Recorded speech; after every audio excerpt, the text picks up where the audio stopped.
Hello students, एक जो portion था एससी वर्मा सॉल्यूशन हम लोग टेकअप कर रहे हैं और इसका जो रिस्पांस है, जो मेरा उद्देश्य था कि बच्चे इससे जुड़ें और उनका बेसिक बढ़िया हो, तो उसमें हमको लगता है कि सफलता मिल रही है। लेकिन एक चीज़ है जिसमें थोड़ा सा पीछे रह रहे हैं, वो है कि वीडियो एंजॉय कीजिए, देखिए, समझिए बढ़िया से, कॉन्सेप्ट को मजबूत कीजिए, सफलता आपके पास आए। लेकिन सब्सक्राइब करना, शेयर करना और उसको लाइक करना, ये छोटी छोटी चीज़ें हैं। तो जब आप बाहर आते हैं उससे वीडियो देखकर, तो इसको कर देना है, ठीक है। तो चैप्टर 1 हमारा कंप्लीट हुआ। आज हम चैप्टर 2 में प्रोसीड कर रहे हैं और ये पूरा जो चैप्टर आप होगा चैप्टर 2, ये हम लोग जा रहे हैं कहाँ पर, चैप्टर 2 शुरू करने के लिए। तो ये कंप्लीट डेडिकेटेड टू वेक्टर, पूरा का पूरा चैप्टर में वेक्टर का ही डिस्कशन है। और वेक्टर क्या है, इसका जो थ्योरी पोर्शन है वो हमारे जो वीडियो है उसमें मिलेगा, आपको अलग से एक बनाए हुए हैं।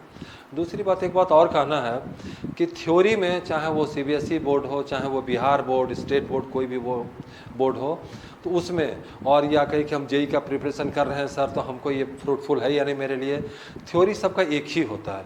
न्यूमेरिकल प्रॉब्लम्स के स्टैंडर्ड में डिफरेंस होते हैं, तो उसके चलते हम एक बेसिक, नॉर्मल और एक थोड़ा हॉट क्वेश्चन, जिसको कि ये हार्ड क्वेश्चन जो जेई में पिछले साल पूछे गए हैं या एक्सपेक्टेड हैं, उस क्वेश्चन का भी सेट को हम लोग लेंगे। चलिए शुरू करते हैं। पहला क्वेश्चन था कि vector is not changed if rotated through angle. जरा समझिएगा बात, एक वेक्टर है, कहता कि अगर हम उसको रोटेट कर दें किसी एंगल से, तो क्या वेक्टर वही रहेगा या बदल जाएगा। लीजिए छोटा सा एग्जांपल लेते हैं। 3i एक वेक्टर है, हमको पता है किस डायरेक्शन में है, ये एक्स डायरेक्शन में है।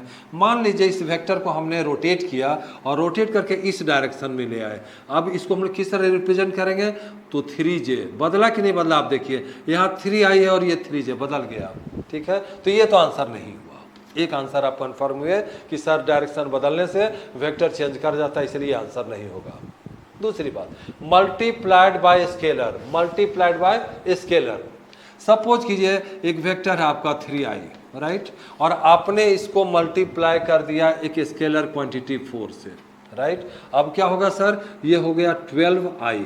अब जरा बात बताइए कि जो 3i था, ये बेसिक, ये और ये दोनों वेक्टर में डिफरेंस है या नहीं है, दोनों में डिफरेंस है, क्योंकि इसका मैग्नीट्यूड बदल गया, ये बड़ा वेक्टर हो गया, इसलिए ये चेंज कर गया, इसलिए ये भी आंसर इसका हमारा नहीं होगा, राइट। ये दोनों भी आंसर इसके नहीं होंगे। नेक्स्ट कहता है कि चलिए sir cross multiplied by unit vector जरा दिखाइए। तो फिर लेते हैं 3i, मेरे पास एक वेक्टर है और हमने इसको एक यूनिट वेक्टर j से मल्टीप्लाई कर दिया। यूनिट वेक्टर कहते हैं इसको मल्टीप्लाई कीजिए, बताइए क्या असर होगा या नहीं होगा, होगा, क्योंकि अब जो वेक्टर है वो i क्रॉस j k होता है, तो ये 3k हो गया। पहले कैसा था, पहले था 3i, ये वेक्टर है और ये, इन दोनों में डिफरेंस है या नहीं है, तो बिल्कुल है सर। क्या डिफरेंस है सर, वैल्यू तो एक है लेकिन वेक्टर है, तो हमको तो डायरेक्शन भी देखना पड़ेगा, समझ रहे हैं कि नहीं बात। तो इसका है एक्स डायरेक्शन, इसका क्या है जेड डायरेक्शन, तो बदल गया, इसका मतलब ये भी आंसर नहीं होगा। तब आप तो बड़ा आसानी से कहेगा सर तब ये आंसर टिक कर दीजिएगा क्या, बिना सोचे समझे, ऐसा नहीं करेंगे। इसको भी उसी तरह से डिस्कस करेंगे जैसे मैंने बाकी पॉइंट्स को देखा है। तो it is parallel to itself. अगर एक वेक्टर है इस तरह का, ठीक है, इसको हम लोग वेक्टर ए से डिनोट करते हैं, राइट, या 3i है। दूसरा वेक्टर जो इसके पैरेलल होगा, एकदम पैरेलल है, उसका भी रिप्रेजेंटेशन क्या होगा। अगर ए वेक्टर इज 3i, तो उसके जो पैरेलल होंगे वेक्टर, मान लीजिए इसका नाम भी, नाम भले बदल सकते हैं लेकिन वैल्यू क्या हो जाएगा इसका, ये भी हम इसको 3i ही कहेंगे। बदला कि नहीं बदला, नहीं बदला, no change at all. So that means it is parallel to itself. अगर होगा तो कोई चेंजेस उसमें नहीं आएंगे, जैसा कि हम लोग देख रहे हैं, यह इसके पैरेलल नहीं होगा। तो आंसर कौन सा होगा, डी। क्लियर हो गया, आपका मजा आया होगा। इसमें एक एक पोर्शंस को हमने वेक्टर को, अगर आप थ्योरी पोर्शन बहुत बढ़िया से स्टडी नहीं किए हैं तो पर भी जो हम एक्सप्लेन करते हैं तो उसमें पूरा का पूरा थ्योरी उसके अंदर घुसा हुआ रहता है, जो आसानी से आप समझ सकते हैं। लगेगा इतना आसान था सर एससी वर्मा, ऐसे तो सोचते थे बहुत टफ बुक है, जल्दी टीचर रेडी नहीं होते एससी वर्मा टेकअप करने के लिए, लेकिन आप देख रहे हैं इट इज़ सो ईजी। तो फिजिक्स पूरा का पूरा कंसेप्चुअल है, समझते जाइएगा, मजा आते जाएगा और फिर धीरे धीरे आपका पूरा फिजिक्स इतना इंटरेस्ट हो जाएगा ना कि कहिए कि इसे नहीं कहते हो, एकदम आपका प्यार हो जाएगा, लव हो जाएगा, जुड़ जाइएगा। हमेशा इसके बिना नहीं रहा जाएगा। तो जब फिर आप स्टडी करने लगेंगे और फिजिक्स आपका मजबूत होगा। ठीक, इसके बाद हम लोग क्वेश्चन नंबर 2 प्रोसीड करते हैं।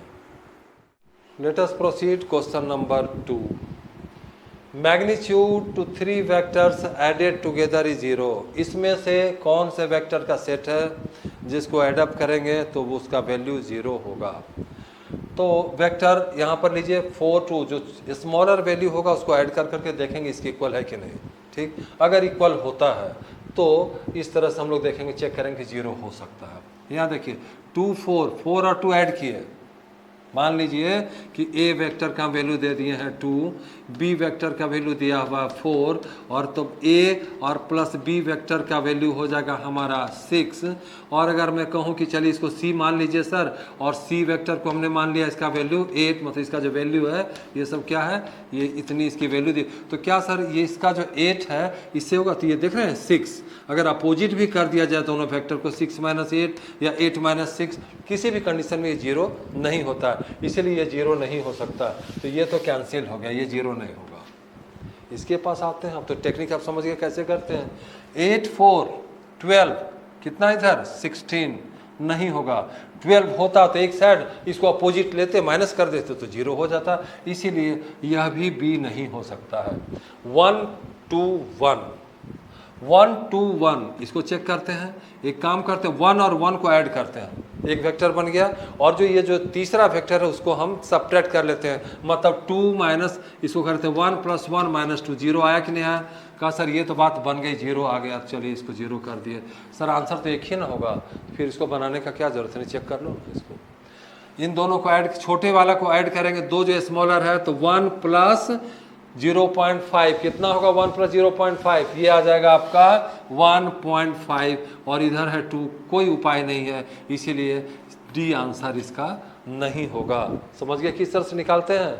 ठीक है, इसको नोट कीजिए और इसके बाद हम लोग क्वेश्चन नंबर 3 में प्रोसीड करेंगे। क्वेश्चन नंबर 3 प्रोसीड करते हैं। The resultant of A and B makes an angle alpha with A and beta with B. ये सिचुएशन है, ज़रा फिगर आउट करते हैं तो समझ में आएगा आसानी से। मान लीजिए कि आपका एक वेक्टर इस तरह से है, ये वेक्टर ए है और ये वेक्टर बी है। ठीक है, ये वेक्टर बी है और ये वेक्टर ए है, करेक्ट। इसका कुछ रिजल्टेंट होगा, तो मान लीजिए कि ये रिजल्टेंट है, ये रिजल्टेंट आर। क्वेश्चन कह रहा है कि इसके साथ मेक्स एन एंगल अल्फा, ये जो रिजल्टेंट है इसके साथ एंगल अल्फा है और इसके साथ एंगल बना रहा है बीटा, राइट। अब जरा समझिएगा बात, अगर ए और बी दोनों इक्वल होगा, अगर दोनों इक्वल होगा तो उस कंडीशन में ठीक बीच बीच से पास करेगा। समझ जाइए, पहले बता रहे, अब उसको हम बाद में देखेंगे। अगर दोनों इक्वल होगा तो क्या होगा, इसके ठीक मिडिल से पास करेगा। अगर सर ए बड़ा हो गया तब क्या होगा, सर जब ए बड़ा होगा तो ये जो आप देख रहे हैं अल्फा छोटा हो जाएगा, तो ये जो रिजल्टेंट वो इधर झुक जाएगा। उस केस में क्या हो जाएगा, रिजल्टेंट इधर वाला ये आ जाएगा तो अल्फा छोटा होगा, माने ए जब बड़ा होगा तो अल्फा क्या होगा, छोटा होगा। ठीक है, अब आप समझ रहे हैं। अगर बी बड़ा होगा तब क्या हो जाएगा, बी जो बड़ा होगा तो ये इधर शिफ्ट करेंगे तो बी छोटा होगा, अल्फा बड़ा होगा। अब हम लोग इसको आसानी से समझ सकते हैं। पहला केस क्या कहा, क्या बताइए कि अल्फा जो है वो लेस देन बीटा होगा, क्या अल्फा लेस देन बीटा होगा, किस बेस पे कर रहे हैं, कोई कंडीशन दिया नहीं, ए बी के में कोई रिलेशन तो है नहीं, इसीलिए इसका कहने का कोई मीनिंग नहीं है। ठीक है, कंडीशन नहीं है। दूसरा कहता है कि alpha less than, if A is less than B, A is less than B, मतलब बी बड़ा है, तो जब बी बड़ा है तो उस केस में बीटा छोटा होगा, लेकिन यहाँ पर क्या दे रहा है, बीटा बड़ा है, इसीलिए ये आंसर भी नहीं होगा, दोनों कैंसिल हुआ। चलते सी के पास, कहता है अल्फा छोटा होगा बीटा से, अल्फा ये छोटा होगा किससे, बीटा से। कब छोटा होगा, जब ए बड़ा होगा। देखिए ए बड़ा है बीटा से, ए बड़ा है बी से, इसीलिए ये तो ये आंसर होगा। नेक्स्ट, इसको साथ आप छोड़ दीजिए, नहीं इसको भी लीजिए ना। Alpha less than beta, alpha less than beta if A is B, सीधी सी बात है भाई, ए और बी जब इक्वल होंगे दोनों वेक्टर, उस केस में अल्फा बीटा के बराबर होगा।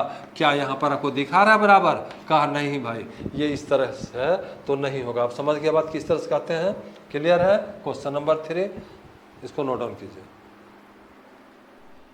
Okay, proceed to question number 4. The component of a vector is always less than its magnitude. हमने एक वेक्टर लिया a, उसका वैल्यू है मैग्नीट्यूड है 4, कहता कि जी इसका कंपोनेंट होगा वो ऑलवेज लेस देन 4। मान लीजिए कि मैं कहूँ कंपोनेंट x डायरेक्शन में आ रहा है, इधर क्लियर है, तो x डायरेक्शन में कितना होगा कंपोनेंट 4। ये क्या कहा था, always less than its magnitude. यहाँ पर क्या हुआ, कंपोनेंट इसके मैग्नीट्यूड के इक्वल हो गया, इसलिए ए आंसर नहीं होगा। एग्जाम्पल से समझना है, ठीक है जी। Always greater than its magnitude, तो इसका मैग्नीट्यूड कितना है, इसका मैग्नीट्यूड अगर मैं निकालने की बात करूं तो सर 5 आता है। मतलब हम नेक्स्ट लाइन में ले लें, b का मैग्नीट्यूड का अगर बात करें तो कितना होगा इसका 5, क्योंकि 3 स्क्वायर प्लस 4 स्क्वायर कैसे निकालते हैं, 3 square plus 4 square under root इसकी वैल्यू तो 9 और प्लस 16, ठीक है, ये 25 का क्या हो जाएगा आपका 5, तो इसका वैल्यू है 5। जरा दूसरे ऑप्शन को समझे, always greater than its magnitude, इसका 5 से इसका कंपोनेंट बड़ा होगा। देखिए एक कंपोनेंट क्या 3 छोटा ही है, 5 से क्या है 4 छोटा है, इसलिए ये तो कभी बड़ा हो ही नहीं सकता। मतलब जो कह रहे हैं इसका कंपोनेंट बड़ा, कंपोनेंट क्या उसका पार्ट है, पार्ट कभी भी ओरिजिनल से बड़ा नहीं हो सकता है। जैसे मान लिया 4 है, आपने इसको 2 पार्ट में किया, एक 3 एक, तो क्या 3 कभी 4 से बड़ा होगा क्या, कभी नहीं हो सकता। 1 बड़ा होगा नहीं, क्योंकि इसी का टुकड़ा है 2 पार्ट। इसीलिए ये जो आंसर है इसका तो कहने का कोई तुक ही नहीं, पूरा इरेलेवेंट है, जो साफ साफ नजर आ रहा है। Always equal to its magnitude, जरा यहाँ पर देख लीजिए, इसके कंपोनेंट हमारा अगर b का वैल्यू 5 है, और अगर मैं इसका कंपोनेंट ले लूँ x तो bx का वैल्यू 3 है, अगर मैं y डायरेक्शन में लूँ तो by का वैल्यू है 4। क्वेश्चन कह रहा है कि always equal to its magnitude, क्या 5 इसके बराबर है, नहीं है, इसलिए यह भी नहीं होगा। और तीसरा तो डी का तो कोई बात ही नहीं है, नन, तो ये भी नहीं होगा। इसका मतलब हमारा इसका आंसर सॉरी नन, नन का मतलब क्या, नहीं होगा, कोई भी इसमें से सही नहीं है। बात समझ गए, बड़ा हमने अच्छा सा एग्जाम्पल लिया, इसको जब गौर कीजिएगा तब इसके जो कहते हैं फीलिंग हार्ट, क्वेश्चन का भी अपना हार्ट होता है, तो उस चीज़ में घुसने के बाद आपको बड़ा अच्छा लगेगा, महसूस होगा, ओह चलो हम फिजिक्स समझ गए। और वो जो खुशी देता है वो फिजिक्स को अच्छे तरीके से समझने वाले ही बयां कर सकते हैं। इसके बाद चलिए हम लोग क्वेश्चन नंबर 5 में प्रोसीड करते हैं। चलिए question number 5, A vector A points vertically upward and B points towards north, the vector product A cross B is along west होगा, एलोंग ईस्ट होगा, 0 होगा, या वर्टिकली डाउनवर्ड होगा। ये मेरा मतलब टेंशन नहीं कि क्वेश्चन क्या होगा। अगर मैं इस क्वेश्चन की इंपॉर्टेंस का बात करूं तो क्लास 12th में मैग्नेटिक इफेक्ट ऑफ करंट में कंप्लीट जो पोर्शन है वो क्रॉस प्रोडक्ट का इस्तेमाल होता है, और इसी कॉन्सेप्ट को कहिए कि बार बार यूज होगा। तो इसको ज़रा सा हम लोग अच्छे तरीके से समझेंगे कि क्रॉस में डायरेक्शन कैसे निकालते हैं, और हाथ को इधर फैलाए लेफ्ट राइट वो सब हम यूज नहीं करेंगे। एकदम आसान सा सिस्टम आपको देंगे जिससे आप उसको यूज कर सकते हैं। डायरेक्शन को थोड़ा सा ज़रा समझिए ज़रा डिटेल से। देखिए हम लोग डायरेक्शन लेते, ये रहा नॉर्थ, ठीक है, इधर हो गया साउथ, इधर ईस्ट और इधर वेस्ट।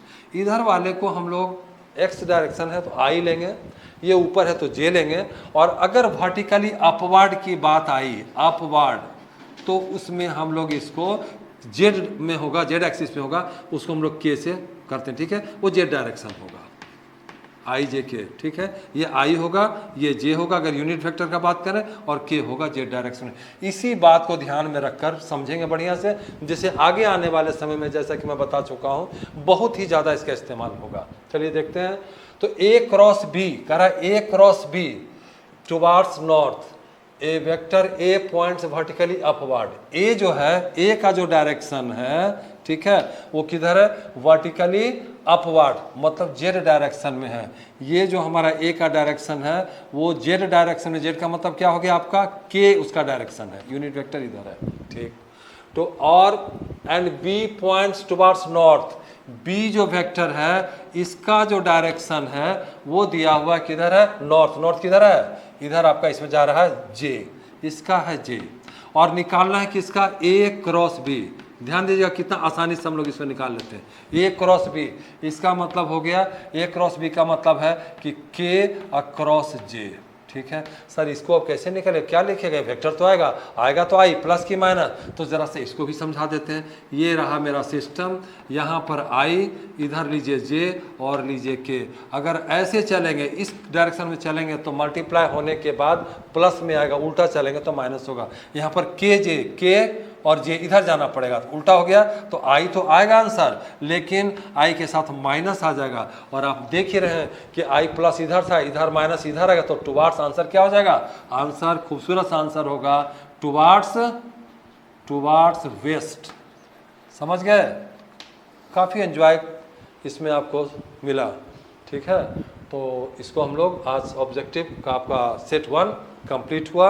डबल एस करना है और उसमें कोई संकोच नहीं, कम से कम अपने साथ 5 लोगों को आपको जोड़ करके चलना है। ठीक है, आज यही एंड करते हैं, कल हम लोग दोबारा फिर ऑब्जेक्टिव सेट 2 में मिलते हैं आपसे। और आप ये जो हमारा सेशन चल रहा है SC वर्मा, लगातार जुड़े रहिए और दूसरे अपने जो फ्रेंड्स हैं उसको बताते भी रहना है। ओके, ठीक है, थैंक्स।